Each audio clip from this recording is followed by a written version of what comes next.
Okay, that's good. They actually all fit into view there. We see, I can't help myself. I know I try to stay within the boundaries of everything, but immediately I see a whole heap of yellow. Yellow is really jumping out at me. And yellow is a sunny, optimistic colour anyhow. It's also something to be thoughtful of. Utilise the sun's energy during the month and see, nurture yourself with a bit of yellow sunshine, your solar plexus area, and also wear the colour yellow and be in the sun if you can. It's also very much an intellectual number. So after saying I wouldn't delineate off what the cards meant, I couldn't help myself but throw that in. Let's start with this first card up here for the first day of the first week in the month of May is the Two of Swords. Primarily, this often means you could be facing a juxtaposition, trying to come to a decision in your own personal life most usually, and you're thinking, which way do I go, left or right, or do I take this job or this person or that relationship? It means you can be in a bit of a conundrum and you have to go within to figure out which is the best possible pathway forward. It's a sign with being the swords. It is an air sign card, so there's often dialogue or communication involved in this. You may hear something in a written format, whether it be email or letter or communicated to you in one way or another, that brings you to this point where you're thinking, wait a minute, I have to make a choice. You are the best person to make the decision, not someone else. So this is kind of more an inner decision choice that you have to go within to find the answer. Before I carry on any further, I will just say you've got 1, 2, 3, 4, 5 court cards, six court cards, because the King of Pentacles is one as well. Now these court cards usually indicate people in the reading, so they can very much mean specific star signs or astrological signs and types of people around you for the month of May. They could well be friends, associates, colleagues, siblings or family members. You have 1, 2, 3, 4, 5 major arcanas, which is a relatively high amount. So for you guys, for Sagittarius, it feels as though the month is still quite a poignant month and still a lot is happening and wheels are churning, literally with the Wheel of Fortune.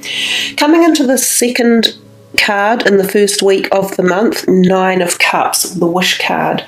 So for any of you out there who are contemplating projects or a pathway forward or some sort of ambitions or goals, dreams or desires, when this card turns up, it's giving you the opportunity and time to set something in motion that will probably come to a positive fruition. Now, even though it's a cup card, this can also represent emotional relationships or relationships in any form. So there's a chance that in this first week you have a harmonious prosperity towards generating a great outcome.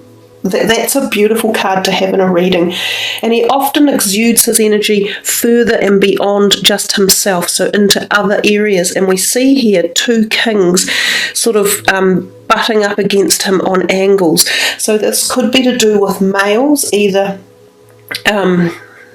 fire sign males such as yourself or earth sign males who may be falling into this category that the 9 of Cups is balancing, harmonizing and blessing. We come to the third card in the first week and we see the King of Wands. Now he is looking into the 9 of Cups, so I think he is associated with this kind of prosperity or goodwill or good feeling from some way or another.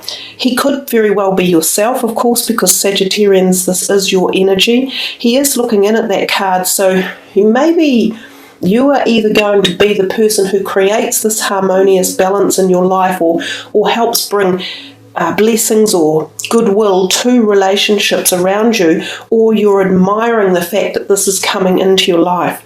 The King of Wands is also like an entrepreneur of society. He can be a slightly older person and he can be a man. This person could be walking into your life. He could be a new possible partner. He could also be business related because he does know about creativity and businesses, that whole entrepreneurship. So it could be someone that you're associating with or dealing with or getting sparks of ideas from. And right next to him we see the King of Swords. These two feel like they're also attached. Down at the bottom here they feel attached. He's your air sign males. Again, they're usually slightly older men and they can be within your family, so you might be either meeting them that week or there's some agenda going on where you could be speaking with them. Again, he is very much about communication. He could have something to do with what's going on over here. It could be the propensity of change or something to do with careers or a written or verbal discussion that's taking place that requires attention. Again, either of these two could also be implicated in romantic fields somehow. We move down to the second week in May, and you start off on the left-hand side with the King of Pentacles. Now again, he's a great person to have in your life. It feels like May you've got some charming older people around you, and they can be really supportive and knowledgeable, have wisdom. They can help with getting projects off the ground and giving you advice, or being people who back you up physically, emotionally or financially. He's very much about finances as well. He could be offering support one way or another. Now again, these could be new employers or that are coming into light, or if you are your own business operator, this may be the energy that you're exuding, or you come across these as almost business partners or associates one way or another. He's an earth sign. You've got 3 of the 4 older men, and in fact and another one down here with the Emperor. So these guys are in your life, they play a role and they're quite significant, and you will definitely notice them around. Then we've got this guy here, the Knight of Wands. Now, when the Knights turn up, their energy is exuberant, but they don't really know quite what they want out of life or where they're going. They're often fidgety and they come and go really quickly. The Knight of Wands is probably the most quick fire action guy around. He can rush on in, set things aflame, kapow, great old times, and then he's gone again. So this could very well be happening in the second week of May. You might meet someone who walks into your life, has this fire type passionate energy, but he doesn't stay for long. He can stir situations up and create new thoughts, or also fun and excitement and movement. And then, of course, we come to these 2 cards in the second week of May, the last 2. They're together, they're major arcanas. So this week is going to have more of a profound, deeper effect on you. There's something going on in the nuts and bolts part of your life. A wheel is turning. So the Fool is about new beginnings, and it's about yourself and your inner thoughts and heading off on a paradoxical shift. It literally could have been created by these 2 people who have started something, or created some sort of awareness within your own mind. You're definitely walking towards these 2 as if they have played a role. It's the 0 in the deck, so it's the very first card, and this is about your own desires, dreams, passion, needs and wants, and fulfilling them. It's kind of the point where you might say, to hell with everything else, and I don't really care what other people think, I'm doing it my way. I love the Fool card because actually that's pretty much the way I am in life as well. You do have to be careful when the Fool is out and about. Don't trip or fall over anything. Keep your eyes open when you are walking. There is the Sun again, and we talked about that earlier, picking up and radiating the energy of the Sun, the solar plexus, and the colour yellow. We come back here to the Wheel of Fortune. It's a karmic card. So when the Wheel of Fortune is coming into play, it is suggesting that the cosmos, the universe, the galaxy is creating moments of shifting energies for you. Shifting realities, things that you once had thought that you had patterned and planned out, they no longer will be. They'll move. It can be slow because this is a big, big wheel. It's a wheel of time, past lives and karma. So the movement can be slow, but believe me, the change is starting to take place.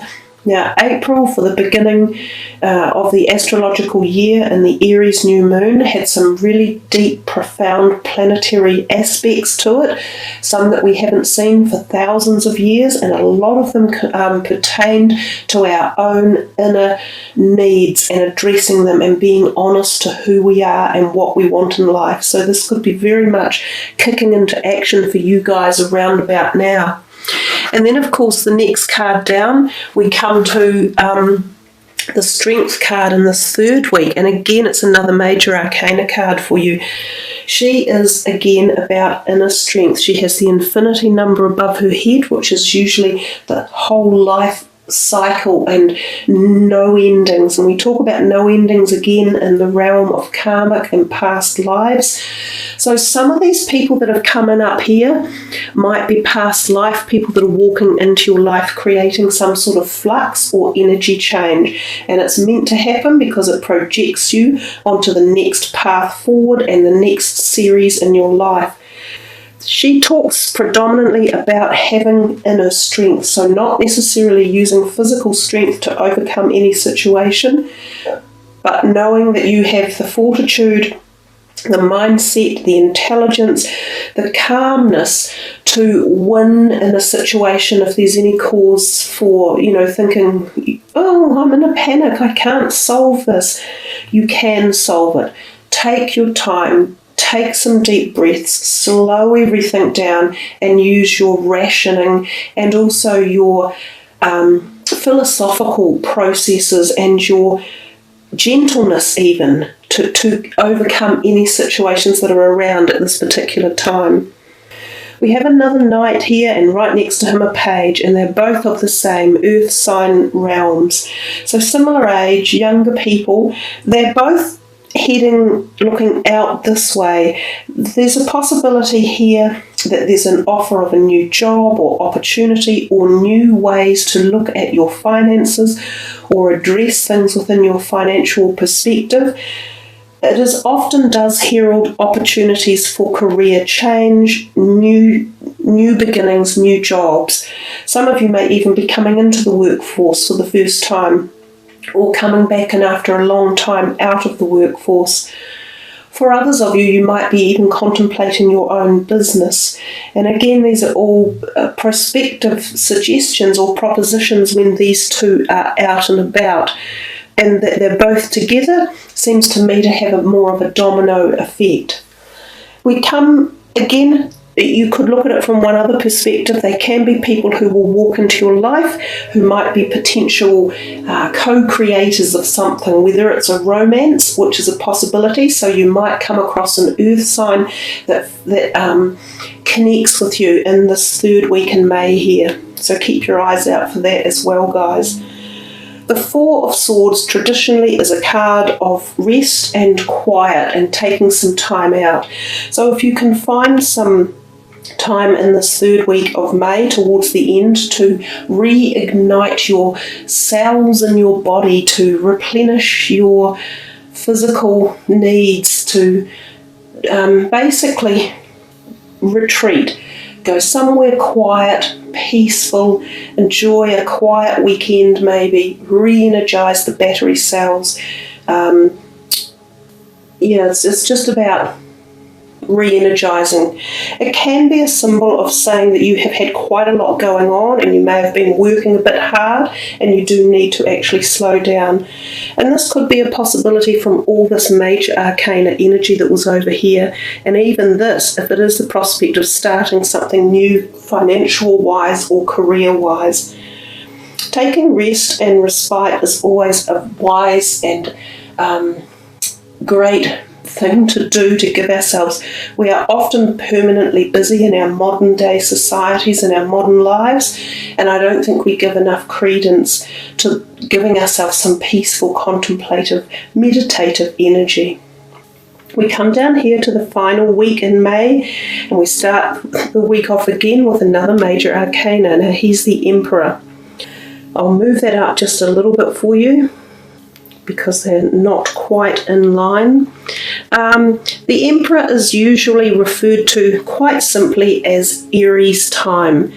He often appears in a reading or refers to that time zone of the Aries energy, which we've just been in April.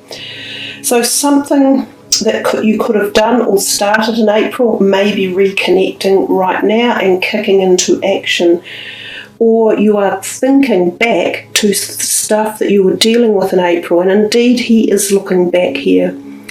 The other indicators of this major arcana card are a man who is an older person, who is quite authoritarian, who can be very determined and forthright and willful. He follows the rules to a T. He could be someone like a lawyer or someone that you go to for counsel one way or another.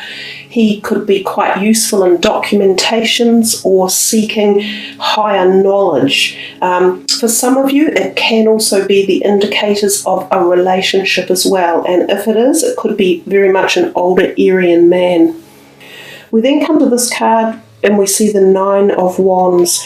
This card usually refers to the fact that you feel you may have been having to keep your boundaries or your defense mechanisms up for quite some time, and you're finding it, you may have been dealing with something either personally or in a career mode that you've been having to, prevent others from taking you out one way or another. So your defense mechanisms have been up, and that's tiring to do that all the time, which might be why this has come into play.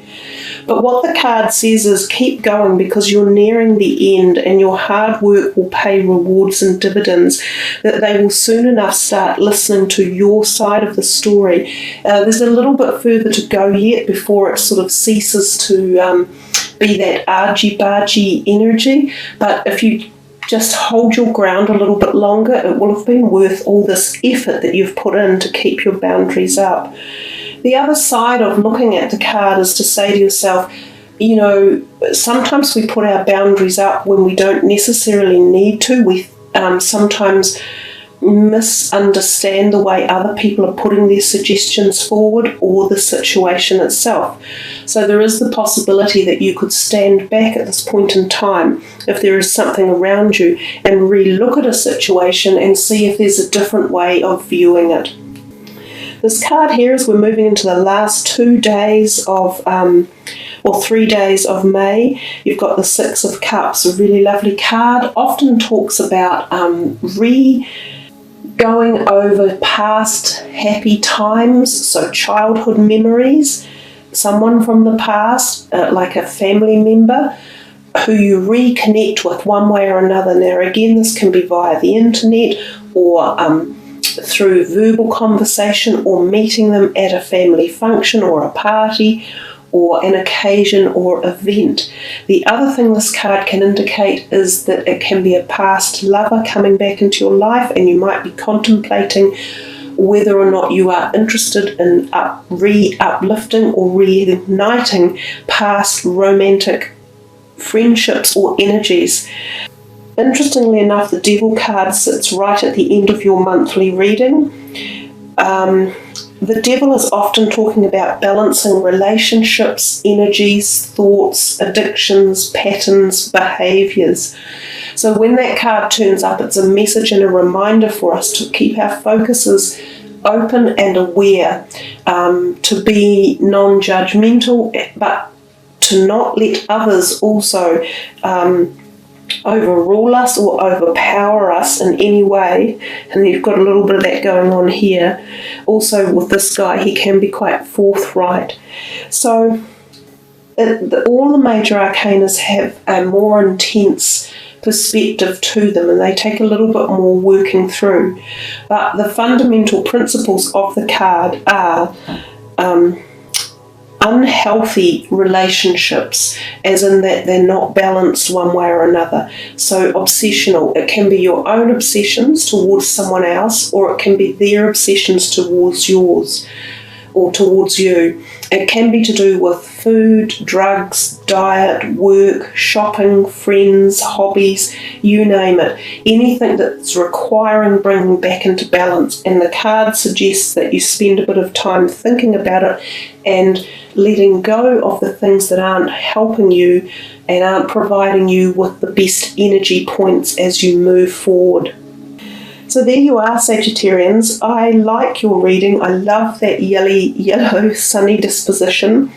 You have some of the really neat major arcana cards that have come through, and you've definitely got a lot of other people in your month's reading. They're around and about. This guy here with all his action and activity. So I think a month where new beginnings take sprout, where other people are involved in those new beginnings, most definitely. You've got a real mix of fire signs, air signs, and earth signs. Some of it is your own energy, and some of it is definitely brought about by the movement and the facilitation that others help bring into your life as well.